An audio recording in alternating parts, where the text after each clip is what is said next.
Hello there guys and welcome to Daily Updates. We are just less than 30 days away from the most anticipated election time since 1994. The people of South Africa, the political parties and their leaders are anxiously waiting for this day because they believe that this is the day where South Africa will finally change. This is the day where there could be a shift in power. Could the ANC be losing? Will they retain their power? That we can only see after the 29th of May. I've just made a list of 10 political parties that which, if you look at them, they provide an opportunity to represent the people in parliament. Or some of them can even go further as challenging for that top 3. But without wasting time, this is the list of political parties to vote for on the 29th of May. Number 10 on the list, we have Rise Mzansi, whose leader is Mzansi. Rise Mzansi is that political party which had a lot of people speaking and debating about their source of funding. Because as soon as January hits, even before Ramaphosa announced the date of the election, we saw so many posters belonging to Rise Mzansi. So people have been wondering and questioning that, where do they get their funding? But either way, this is what Mzansi has to say. Immigration laws, which has got to do with corruption, has got to do with capacity. So that's important. In other words, let's apply the rule of law in the way in which we should, and then we're going to have less of a problem. Then there are people that are already here but are undocumented. It is important that all of those people are documented. It is important that we understand who is a persona non grata there. What do I mean? If somebody is running away from committing crimes where they are, and now they are here, they must go. If somebody is involved in crime here, again, apply the law and so on, right? So that is the second thing. If somebody needs to apply for refugee status, we must set a reasonable timetable so they can apply for refugee status and be given an answer. Sometimes we turn people into illegal immigrants because the system is taking too long for them to get the papers that they need. Number 9 on the list, we have Patriotic Alliance, which is led by Gayton McKenzie and Kenny Kunene. The Patriotic Alliance believe that the only solution to the improvement of South Africa is getting rid of all the illegal immigrants. At one point, they went to the border of South Africa and Zimbabwe to stop all illegal immigrants that were coming into South Africa illegally. Patriotic Alliance believe in that, and they're saying that once they go to parliament, a lot will be changed in terms of illegal immigrants. This is what Gayton McKenzie has to say. When you reach the age of 18 years old, you will go to the army, you will go and learn a skill, you will not be paid 350 to sit at home and act like there's something wrong with you. Hulle gaan huis toe gaan. Abahambe.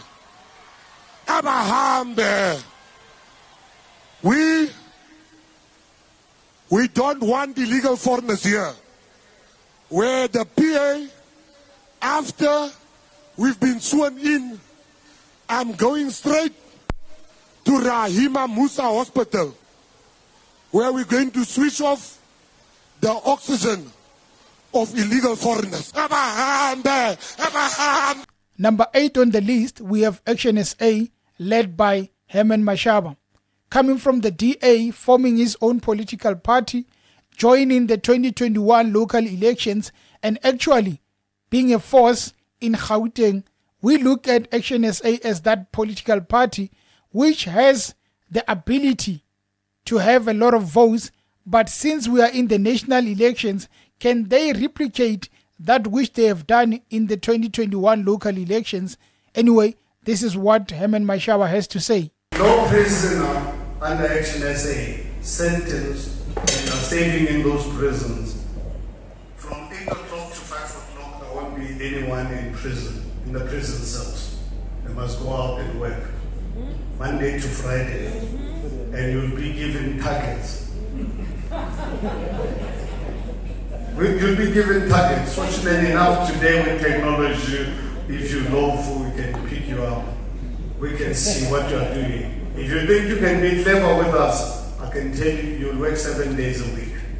At number 7, we have Build One South Africa, led by Mmusi Maimane, the former leader of the DA, The same as Herman Mashaba, he went from the DA to form his own political party, calling it Bosa, Build One South Africa, a very charismatic and outspoken leader, which when he was leading the DA as the opposition in parliament, you could see that this man has a lot to offer. The question is, since while he's the leader of Bosa, can he replicate what he was doing at the DA as the leader? We look to see what he can offer if he goes to parliament. Anyway, this is what Muzi has to say. And therefore, ultimately, in a time such as this one, in the conflicts that are taken all over the world, we pray that there'd be a peaceful time, that in this time we can move from slavery to freedom. I reflect deeply on the words of Coretta Scott King, who said that freedom is never won. It ought to be fought for in every generation. And as South Africans, when we look at 30 years of freedom, it is our moment to be able to transition from a mentality that is bound in apartheid to say, how do we look forward to a future where all of us can prosper together, where all of us can know what economic freedom looks like, and where South Africans can make a choice to find a job in every household, that we can live in communities that are safe, and ultimately our children can be educated so they can compete with anyone in the world. At number 6, you have the IFP, which is led by Velenkosini Tlhabisa.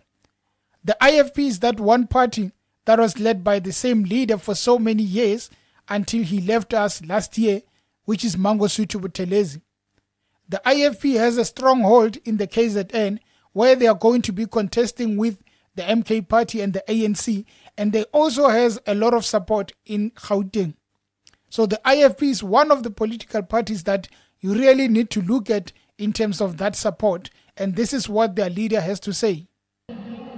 Trust us to secure tomorrow. The next 10 years in human history will be the most crucial for our survival in this planet. The world is facing a triple environmental crisis, which includes biodiversity loss, climate disruption, and ever-increasing pollution.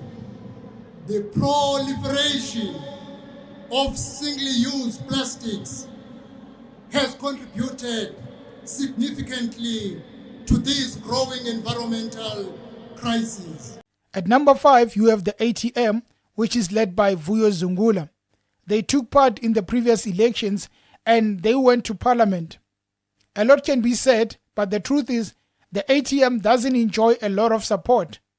But much credit needs to be given to their leader, Vuyo Zungula. This is one of the leaders who is really up there, who makes sure that his contribution, even if his party has 2 seats, 3 seats, he makes sure that his voice is heard. One of the best leaders that we have in South Africa. It's a shame that it doesn't enjoy a lot of support, but if you really need to rally behind someone who doesn't have a lot of support, Vuyo Zungula is that guy. See, ATM are saying ama-coalitions must be based on a program of action.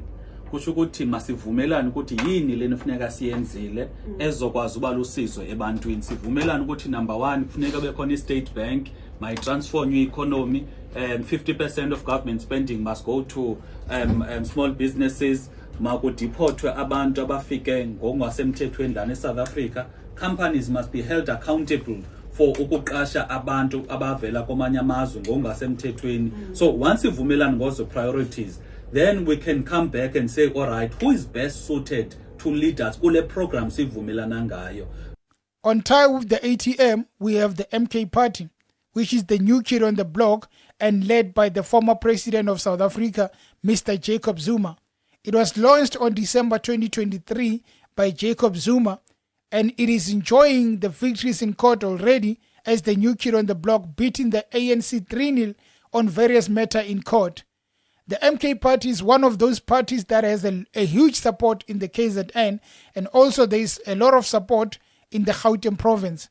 The MK party promises to be that party which can be a replacement to the ANC, and this is what Jacob Zuma has to say.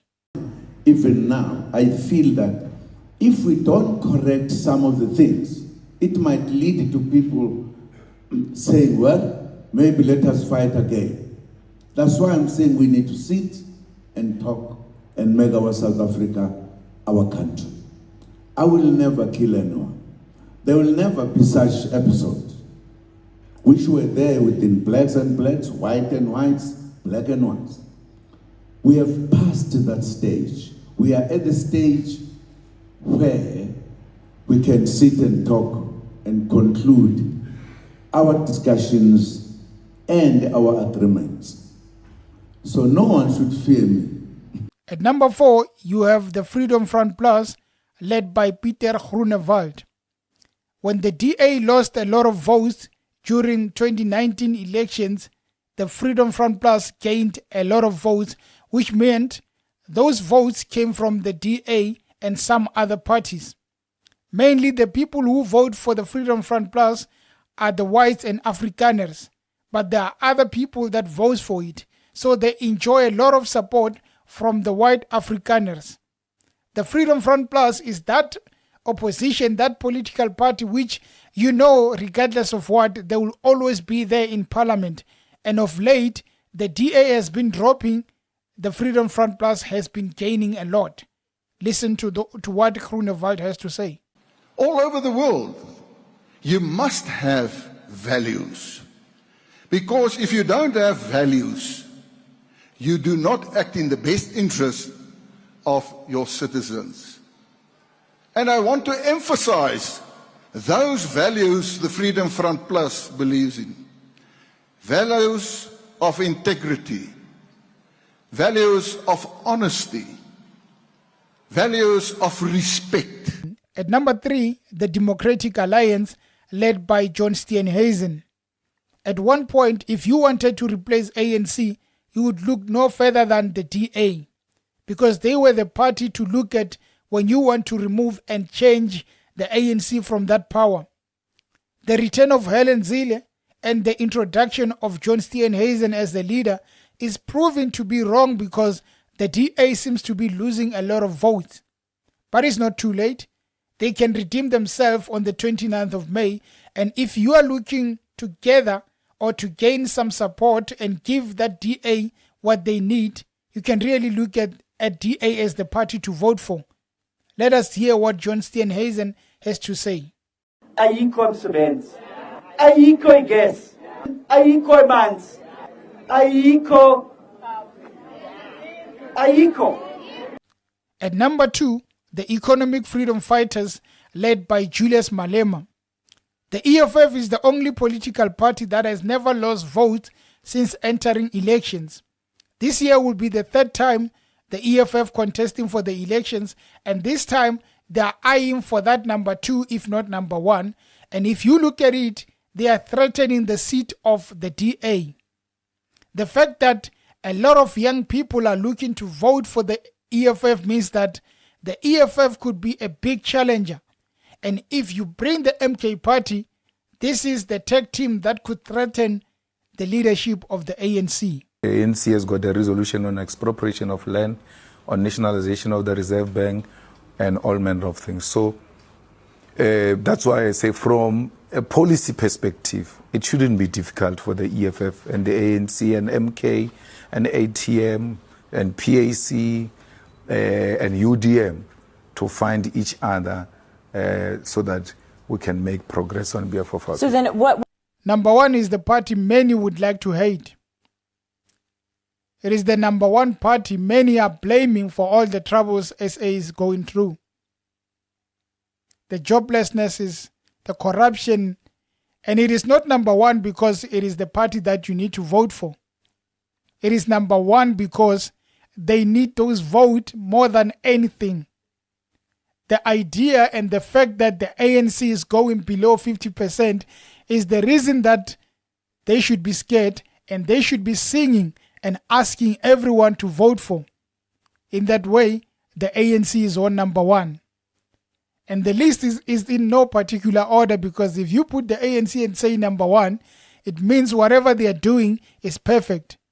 But in this case, they are number 1 because if they don't get those votes, it is over. So if you are sitting there thinking, I'm going to save Congolos, That is the reason why they are number one, the African National Congress. Well, polls are polls, opinions or surveys or otherwise. We know as the ANC how well we are going to do. And our people in their hearts of hearts know how well the ANC is going to do. We are certain of victory. I am certain of the victory of the ANC, as opposed to what is said by doomsayers, as opposed to what is said by those who don't wish us well. And all I have to say is that watch this space after the 29th of May. You will see what the ANC is worth. That's all I say.